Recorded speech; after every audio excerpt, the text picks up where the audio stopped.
Hi అండి. వంటల విశేషాలు బై లక్ష్మి. ఈవేళ స్వామివారికి మొత్తం కళ్యాణాలు పెళ్లి కొడుకుని చేయడం అంతా హడావిడైపోయిందండి. ఆఖరిక ఇంకా ఈ చక్ర స్నానం అయితే ఒకటి ఉంది.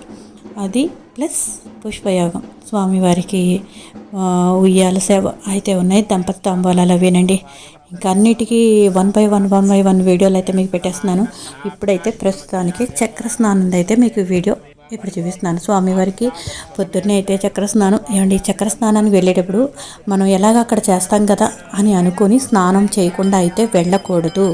మనం స్నానం చేసిన తర్వాతే చక్ర స్నానానికి వెళ్ళాలి. ప్లస్ ఇంకోటి ఏంటంటే అండి, మనం అంటే ఏ గోదావరికి ఎక్కడ ఏ స్నానానికి వెళ్ళినా సరే ఇంట్లో స్నానం చేసిన తర్వాతే గోదావరి స్నానం కూడా చెయ్యాలటండి. అప్పుడే చేసిన ఫలితం అయితే ఉంటుంట. ఇప్పుడైతే స్వామివారికి చక్ర స్నానంలో మనకి ఈ దేవుణ్ణి మన నెత్తి మీద పెట్టి దేవుడికి మన నెత్తి మించి అభిషేకం చేస్తారు. అప్పుడు నిజంగా ఉందండి, ఇది చెప్తే కాదు, అనుభవించే వాళ్ళకి మాత్రమే తెలుస్తుంది. 2 సెకండ్స్ 3 సెకండ్స్ అంతే స్పీడ్గా కానిచ్చేశారు. నేనేదో స్లోగా తీసుకున్నాను, కానీ ఒక పాజిటివ్ వైబ్రేషన్స్ అంటూ ఉంటారు చూసారా.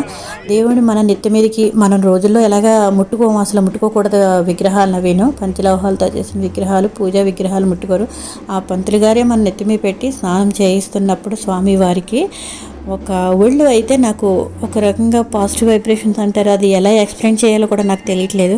చాలా చాలా అనుభూతి అండి. ఈ అనుభూతి అనుభవిస్తే తెలుస్తుంది. ప్రత్యేకించిగా మనం ఎక్స్ప్లెయిన్ చేస్తే తెలియదు ఎవరికైనా, ఇలా వ్యక్తం చేయలేను నేను. ఇదండి, నేను ఈ 4 రోజులకి దేవుడి కార్యక్రమాలకి అన్నిటికీ వెళ్ళొచ్చేసిన తర్వాత ఇప్పుడైతే చక్రస్నానం అయిపోయిన తర్వాత స్వామివారి దర్శనానికి అయితే ఈ క్యూ లైన్ అండి. నాకైతే చిన్న అవకాశాలు ఇలా వస్తూ ఉంటాయి. ఈవిడే అస్తమాటికి ఏంట్రా అలా వీడియోలు తీసుకుంటే ఇంకేం పని పాట లేదా అనుకుంటారు. దయచేసి అలాంటి ఆలోచన అయితే మానేసుకోండి. అంటే పని అంటే నాకు దేవుడిది కంటెంట్ చూపించడమే నాకు చాలా ఇంట్రెస్ట్ అండి. నాకు ఇంట్రెస్ట్ ప్లస్ నేను కొంతమంది అంటూ ఉంటారు, మీరు చూపిస్తున్న వీడియోలు అవి మేము వెళ్ళలేకపోయినా సరే బాగా చూపించారండి అంటూ ఉంటారు. ఆ ఒక్క ఆనందం చాలండి. ఇంత దగ్గర నుంచి స్వామి గారిని నాకు తీయటానికి ఈ అవకాశం పెద్ద పెద్ద గుళ్ళకి వేరే అవకాశం అనుకోండి, ఇంత దగ్గర నుంచి అయితే నాకే అవకాశం వచ్చింది అనుకుంటూ ఉంటాను. ఇలాంటి అవకాశం వచ్చినప్పుడు ఎప్పుడు కూడా వదులుకోకూడదు. దీని గురించి నాకంటే కథలుగా నేను చెప్పలేకపోవచ్చు, అక్కడ జరిగింది మాత్రం నేను చెప్తూ ఉంటాను, అంతేనండి. ఇప్పుడైతే ప్రస్తుతానికి దంపతి తాంబూలానికి ఈ దంపతులు ఇప్పుడు కూడా ప్రతి సంవత్సరం వీళ్ళే ఇస్తూ ఉంటారు. దంపతి తాంబూలం, పూజ, దేవుడు అన్ని కార్యక్రమాలన్నీ చేసిన తర్వాత అందరికీ ఇస్తూ ఉంటారు. ఈవేళ ఇచ్చింది 192 మంది. మ్యాక్సిమం పై మాట ఏంటండి, అందరికీ కూడా లేదు అనకుండా అందరికీ జాకెట్ పూట, తాంబూలం, దక్షిణ 11 రూపాయల దక్షిణ, పండు అన్నీ కూడా ఇచ్చారు. మామిడి పండు దగ్గర నుంచి ప్రతి సంవత్సరం ఈ విధంగానే ఇస్తూ ఉంటారు. ఇది కొబ్బరి బొండాలు, దంపతి తాంబూలం అయితే కనుక అసలు ఇలా అదృష్టం తీసుకునే అదృష్టం ఉండాలి అనుకుంటూ ఉంటాను. ఇంత దగ్గర నుంచి చూపిస్తున్నాను అంటే ఏదో ఎక్కడో ఎప్పుడో ఏదో కొంచెం నేను పుణ్యం చేసుకున్నానేమో, లేదు అంటే దేవుడి మీద కొంచెం డీవియేట్ ఎక్కువ అవుతున్నానేమో, అందుకే ఇలాంటి అవకాశం వస్తూ ఉందేమో అని అన్ని రకాలుగా అనిపిస్తూ ఉంటుందండి నాకు. ఏదైతేనే మొత్తానికి నేను చూపించే టెంపుల్స్ అయినా సరే, నేను వెళ్తున్న గుడికైనా సరే, అక్కడ ఏం జరిగింది అన్నది నాకైతే చెప్పడం ఇంట్రెస్ట్. ఇది ఏమనుకున్నారో పర్వాలేదు అనుకోండి. ప్లస్ ఎవరు అభిప్రాయాలు వాళ్ళవి. నా అభిప్రాయం అయితే చూపించాలని ఉంటుంది, చెప్పాలని ఉంటుంది.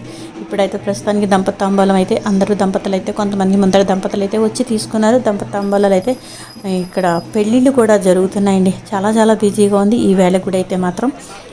ఇదండి, ఇక్కడ ఇంకోటి నీకు చూపించలేదు. ఇక్కడ స్వామివారికి తాంబూలం పెట్టి కొంగుముడి వేస్తూ ఉంటారు. స్వామివారికి అయ్యేవారికి మధ్యన జస్ట్ ఆ బిట్ అయితే మిస్ అయింది. చాలా బాగుంటుందండి ఆ సన్నివేశం అయితేను. దంపతి తాంబూలాలు ఇంకా మొదలు. ఇది మా రమా సహిత సత్యనారాయణ, 2వ అన్నవరంగా పేరుగాంచిన సత్యనారాయణ స్వామి వారి గుళ్ళో ఇంత కోలాహలంగా జరిగింది. ఇది ఇంకా అంతేనండి, ఎక్స్ప్లెయిన్ చేయలేను, చెప్పలేను. చాలా బాగా జరిగిందని చెప్పగలను, మీకు చాలా బాగా వీడియో చూపించగలిగాను అని చెప్పగలను. కళ్యాణం రోజు అయితే కొంచెం నేను దూరంగా కూర్చోబట్టి నేను చెయ్యలేకపోయానేమో, అంతే, అంతకుమించి ఏం లేదు. నా చేతనైంది నాకు చూపించాను, నేను తీసుకోగలిగి అన్నీ చూపించేశానండి. ఇది మొత్తం వీడియో అంతా మీకు ఈ కళ్యాణ ఘట్టం వీడియో దగ్గర నుంచి పసుపు దంచడం వీడియో దగ్గర నుంచి ఆల్మోస్ట్ అంతా కూడా 2 వీడియోస్లో అయితే పెట్టేస్తాను. ప్లీజ్ లైక్ చేయండి, షేర్ చేయండి, సబ్స్క్రైబ్ చేయండి.